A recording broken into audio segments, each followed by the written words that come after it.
eye-rolling, snarky comments, sarcasm? How do you deal with your teenager's rudeness? Well, let's talk about it today on Tips on Teens. My name is Kent Toussaint. I'm a licensed marriage and family therapist, and I specialize in helping kids, teens, and families live happier lives. I lead two organizations, the group Private Practice Teen Therapy Center and the nonprofit 501c3 organization Child and Teen Counseling, both here in Woodland Hills, California.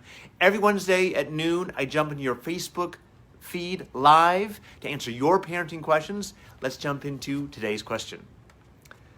So my 16-year-old son has entered the rudeness phase I've been hearing about all these years, and it's causing some friction in our house. By the way, congratulations on making it all the way to 16 before you get the rudeness phase. Fantastic work. I've been feeling it growing for a long time as he's gotten a little more independent. He's been doing a pretty good business detailing cars with a friend and making a little money. It feels like he thinks he's some kind of big shot all of a sudden, like he could get by on his own. I got remarried 2 years ago, and he's been mouthing off to me and his stepdad. We're talking snarky comments, eye-rolling, sarcasm, etc. It really makes me angry when he does it to his stepdad because he's a really nice guy, and he doesn't feel comfortable dressing down a kid he hasn't raised himself, which I think has emboldened my son.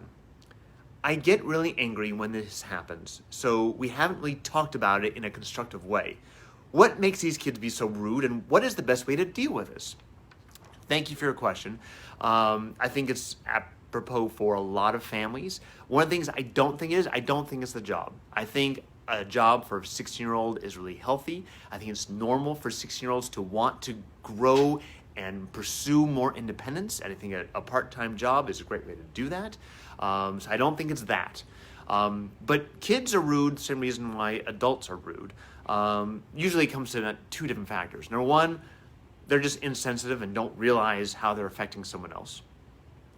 Or there's some deep-seated unmet emotional needs that are not being met, and it could be one of the others. And I think what we want to do is, I think you should talk to him. I think you should, here's the thing. If it's constantly toxic and super tense, it's probably the second one. If there are times when he can get along with people and get along with you guys, and there's some calm times in the house, and maybe more, he's just insensitive, could be a mixture of both. And it's important to talk to him, sit down with him, figure out what's going on. Because if it's the number two, if there's some deep-seated emotional issues that are unmet and have not been resolved, could be that he's still holding on to resentment that you and his dad split up. And no matter who you married, no matter how nice of a guy he is, he's just going to reject that guy. That could be part of it. Could be that his dad still hasn't gotten over it, and he's bad-mouthing the situation, so now your son feels like he needs to champion this cause for his dad. Again, those are just two possible examples of many.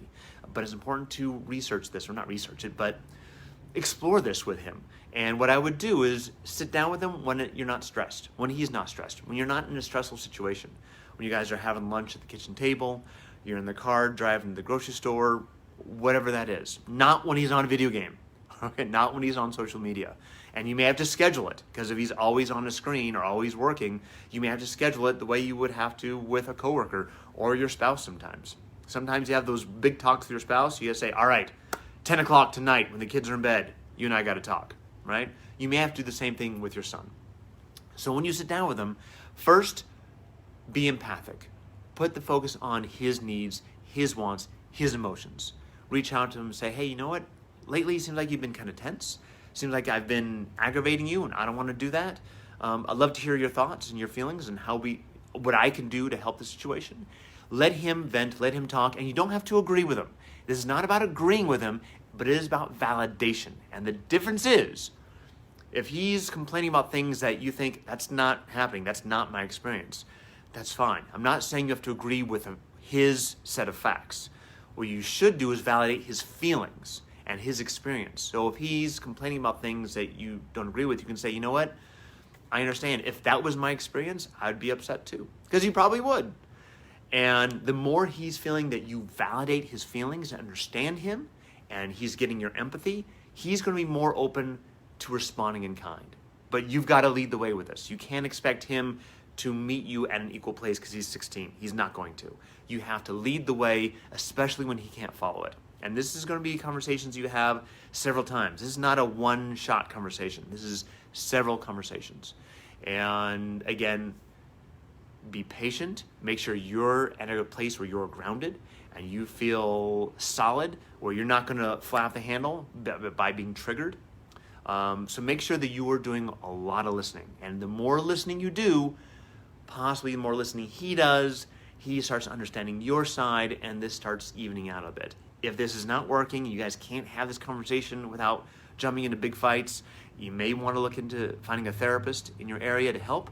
Like I say, I'm as a teenage therapist, I speak teenager and I speak parent. And it's my job to help both parties come together and translate so both can understand one another and build that bridge in a sense. And that's what therapists, especially ones who work with adolescents, do all the time. So I encourage you, if you're needing the help, get the help. The help is out there, whether it's online sessions or in-person sessions. Don't let this fester and fester, because it doesn't usually get better on its own. Usually you need some kind of intervention somehow, some way to help break the pattern, because the pattern is becoming routine now, the rudeness. Now, again, this could be just he's used to locker room talk, he's used to online trash talk, and he's not realizing that it doesn't go very well in the family.